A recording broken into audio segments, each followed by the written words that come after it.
Taylor Twellman, Julie Foudy and Efan Ekoku join me now. Efan, you were calling the game. How did you see it unfold? I was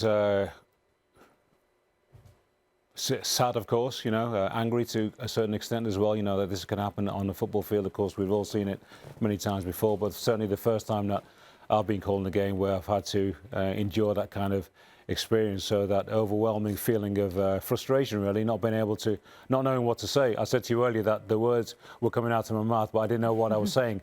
So that really came from the heart, and that was extremely draining, to be able to, or to have to, to watch that, to be able to, or to have to talk over the pictures as well, knowing that a fellow professional's life is at risk. I've seen, that the fantastical medical staff that we're all fortunate that we can witness now can, be in charge of the players, were able to come to his rescue, and thankfully they did very quickly. And like I say, I still feel drained now. The second half was very, very difficult. Very flat for myself, for Derek, and I'm sure for the players. So it was a very, very difficult afternoon, and I'm glad it's over. I'm very glad it's over.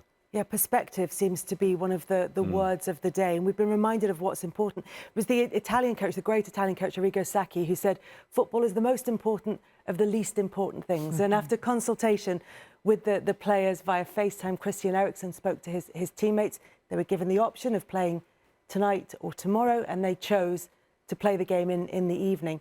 Do you think they were the right people to make the decision, Julie? I'm a little bit torn on this, because I am happy that UEFA went to the players, because there have been many occasions where in the past you've seen them say, we're not going to put the players' requests front and center, and we're going to make the decision and live with it, right? And so I do like that they took it to the FAs, as Gab Marcotti was saying, and had them discuss it with their players. And as you heard the Danish coach talk about, that they had a talk and they decided. So I like that the players had a hand in it, but what I know from having lived on the field, I've never experienced anything like that, but I've lived the emotional side on the positive sense, thankfully.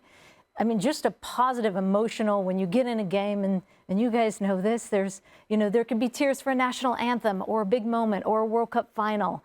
And it's so hard to then step out onto the field and play. I can't even imagine that emotion when it's something as scary as not knowing how your teammate is going to do. Yeah, trying to make a logical decision in the height of emotion. In that moment.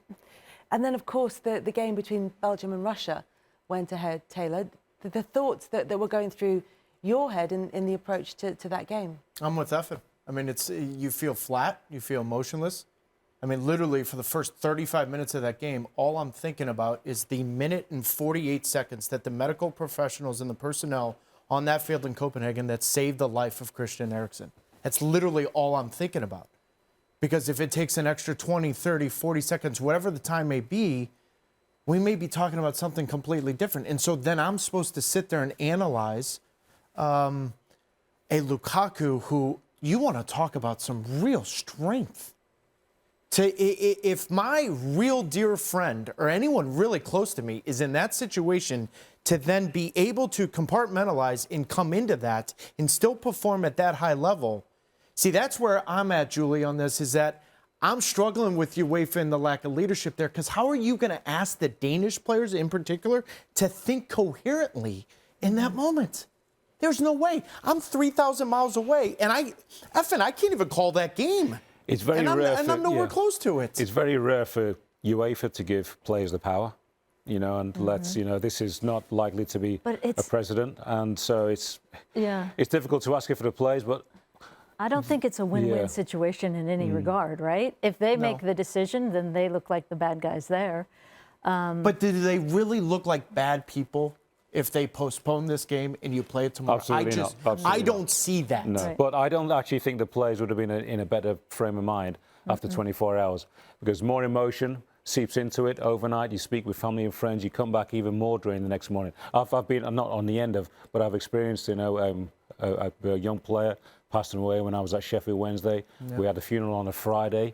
We should have postponed the game. The next day we were awful, absolutely awful. It drains the whole community, drains all the players, the opposing players to a certain extent, but certainly our players were drained, and there was nothing, absolutely flat the next day. And I would imagine the Danish players would have come back even more flat than they were for the second 45 minutes. So damned if you do, damned if you don't. And I think UEFA were in a very, very difficult situation. It would have been nice if they'd taken responsibility.